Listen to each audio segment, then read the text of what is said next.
Khan sir छीलल बांस लेके पड़े हैं, अब सरकार छीलल बांस लेके पड़ा है।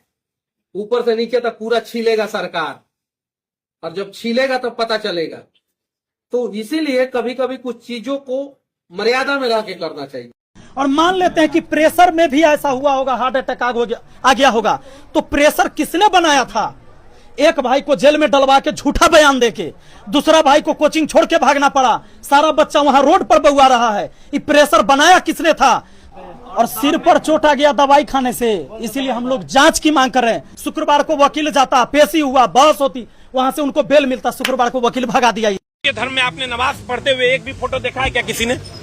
टोपी पहने हुए नमाज पढ़ते हुए किसी ने देखा है? बकरीद मनाते हुए किसी ने उनको देखा है? तो उसका रीजन, वो मुखिया का चुनाव हुआ, छोटा मोटा वो ये मुखिया का पद होता है, तो उस समय खान सर को बुलाए थे अपना क्या बोलते हैं प्रचार प्रसार के लिए, तो वहाँ पे पहुंच गए थे। विधानसभा का चुनाव लड़ने वाले थे।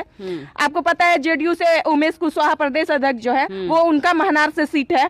तो ये बोले कि भाई इतने बड़े पार्टी से है, हम इतने इस सब के मामले में नहीं पड़ेंगे। उस समय आप प्रचार करने के लिए बुलाए, हम आ गए, तो उस समय नहीं गए। तो हो सकता है ये महानुदय अपन महानुभाव जो है विपिन यादव जी ये अपनी रोटी सेक रहे हैं, मौका मिला है, मौका का फायदा उठा रहे हैं। मतलब आप ये अगर वैसा खान सर अगर वैसे फोटो डाल देंगे ना, तो तुम जैसा जाहिल आदमी, जातिवाद चुतिया आदमी, इतना हरामी है ना, उसको ना आतंकवादी घोषित कर देगा तुम लोग, समझा ना? यही कारण है खान सर नहीं डालते हैं। मैंने प्रचार कर गए थे कि हम केकरो गुलाम हैं, नहीं हम गुलाम हैं, प्रचार करने आए। हम मुखिया के चुनाव लड़ रहे थे, बहुत सारा लोग गया था। हमारा पंचायत के 1853 आदमी वोट किया, ओकर सहयोग ना है? नहीं, उसका सहयोग है कि नहीं? तो एक सहयोग करने का मतलब आप हमरा खरीद लिए, हम आपके ऋणी हो गए कि हम आप सत्य रास्ते पर चलिएगा तो हम भी चले आपके साथ।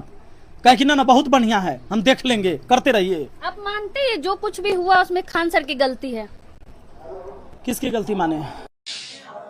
आप सोच के देखिए कि क्या था, आपका एक कंपटीटर ही था ना। रोशन आनंद सर को गिरफ्तार करके जेल में बंद किया, दूसरा भाई को यहां से भागना पड़ा, और कौन इसमें साजिश करता है कि आज उसके डेड बॉडी के सामने मैं बैठा हूं। देखो विपिन मुखिया, तुम जो इतना गंदा राजनीति खेल रहा है ना, ये जो मगरमच्छ का आंसू आ रहा है, और ये जो लगता है ना कि अगर जितना रोशन सर को दर्द नहीं हुआ है ना, उससे ज्यादा तुमको दर्द हो रहा है कि अभी तक खान सर बाहर क्यों है। अरे भाई, कोई प्रूफ होगा तभी ना खान सर अंदर जाएंगे। और इस धरती पर साल को दोगला मरागा ना, तो तुम्हारे जैसा एक दोगला पैदा हुआ है। जिस थाली में खाया उसी थाली में छेद कर दिया। और तुम जो बोल रहा है कि FIR कर दिया, जेल भेजवा दिया, तभी ये सब हुआ। अगर तुम्हारा पड़ोसी तुम्हारा कपार फाड़ दे तो तुम कुछ नहीं करेगा उसको? ये बताओ तो, सही सही बोलना, तुम कुछ नहीं करेगा उसको? अगर तुम कुछ नहीं करेगा तो हम आते हैं, तुम्हारा कपार फाड़ देते हैं, देखेंगे तुम कुछ नहीं करेगा। तुम दुनिया का नंबर 1 दोगला इंसान हो। खान सर छीलल बांस लेके पड़े हैं, अब सरकार छीलल बांस लेके पड़ा है। ऊपर से नीचे तक पूरा छीलेगा सरकार, और जब छीलेगा तो पता चलेगा। अब ये देख लीजिए कि यह दलाल पत्रकार क्या बोल रहा है खान सर के बारे में। आखिर ये है क्या? कभी पत्रकार बन जाता है, कभी नेता बन जाता है, कभी यूट्यूबर बन जाता है, कभी पलटू राम बन जाता है। आखिर ये है क्या? हर जगह तक इस पे दलाली का आरोप लगता है। कभी पैसा लेकर किसी के खिलाफ बोलेगा, कभी किसी के खिलाफ बोलेगा। इसका अपना कोई थॉट तो है ही नहीं। कभी इस पार्टी में चल जाएगा, वहां से लात खा के कभी इस पार्टी में चल जाएगा। हर जगह लात खाते रहता है और दलाली करते रहता है। आज खान सर पे पूरा हाथ धो के पीछे पड़ा है कि खान सर को कैसे बदनाम किया जा सके। हमको धमकी दिलवाते थे अपने कोचिंग के बच्चों से कि मनीष कश्यप को बांस लेके ढूंढ रहा है। भाई तुम लोग रहने दो, तुम लोग जो है ना पत्रकारिता के नाम पर कलंक हो। खान सर के पास इतना टाइम है कि तुम लोगों को वो धमकी दिलवाएंगे। और अब ये जो सर साइड में खड़े हैं, मैं एक चीज सीधा बता रहा हूं, अभी जितने भी सर है ना, जितने भी जो खान सर के खिलाफ हैं, जिनको खान सर बहुत तक नहीं डालते थे, और रोशन आनंद सर भी बहुत तक नहीं डालते थे, वो अभी क्या कर रहे हैं पता है?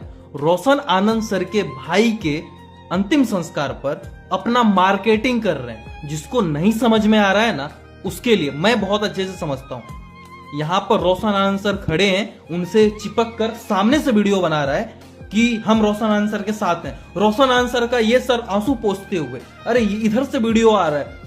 सब कैमरे के लिए हो रहा है, सब कैमरे के लिए हो रहा है। तुम लोग टीचर बोलते हो खुद को, 2 टीचर को आपस में फंसा के एक बेचारा, मतलब समझ रहे हो, एक का वो गया ना कि ये लौट के कभी नहीं आ सकता। सबसे खास उनका भाई। ये शिक्षक नहीं नचनिया है। इसका पुराना वीडियो आप लोग जाकर देख लेना, आप लोगों को पता चल जाएगा। ये साड़ी पहन कर नाचता था, अश्लील वीडियो पे रील बनाता था। ये अपने आप को शिक्षक बताएगा। 10 लड़कियों को सही से नहीं पढ़ा पाता है। इसका कोचिंग से कितने लोगों का रिजल्ट आता है मुझे बताओ जरा। और एक खान सर के ऊपर आरोप लगा रहा है कि प्रिंस यादव का हत्या खान सर की तरफ से कराया गया है। रोशन यादव के जो भाई है प्रिंस यादव, उनका मौत कहाँ हुआ है? नेपाल में हुआ है। मैं आप सबको बताना चाहता हूँ कि नेपाल पुलिस ने जस्टिफाई किया कि जिसमें रोशन यादव के भाई जो प्रिंस यादव सोए थे, उस रूम से जो है एक मिर्गी का दवा बरामद किया गया है। दोस्तों के मुताबिक प्रिंस काफी समय से मिर्गी की दवा लेते थे। पुलिस ने प्रिंस के रूम में से एपिलेप्सी यानी मिर्गी की दवा बरामद की है। दूसरा बात, उनके साथ उनके 4-5 दोस्त थे जो लोगों ने खुद मीडिया में आकर बोल रहे हैं कि इनको मिर्गी आता था, पहले से दवा चलता था। हम प्रिंस का दोस्त हैं। प्रिंस का पहले से दवाई चलता था मेंटल का, उसको 2 बार अटैक आ चुका था। उसको कोई कुछ नहीं किया गया है। इससे पहले मतलब सही से सो नहीं रहा था 5-7 दिन से। तो 2-3 दिन से वो दवाई स्टार्ट किया तो 2-3 दिन से पर्याप्त मात्रा में सोने लगा। दवा खाने से इनका मौत हुआ है। और उसके बाद भी बिहार में भाई बड़े बड़े शिक्षकों को मैं देख रहा हूँ, एक लतखोर है, ये विपिन यादव है, ये सब क्या खान सर के ऊपर आरोप लगा रहे हैं कि भाई प्रिंस यादव की हत्या खान सर द्वारा कराया गया है, जबकि खान सर का इसमें कोई लेना देना ही नहीं।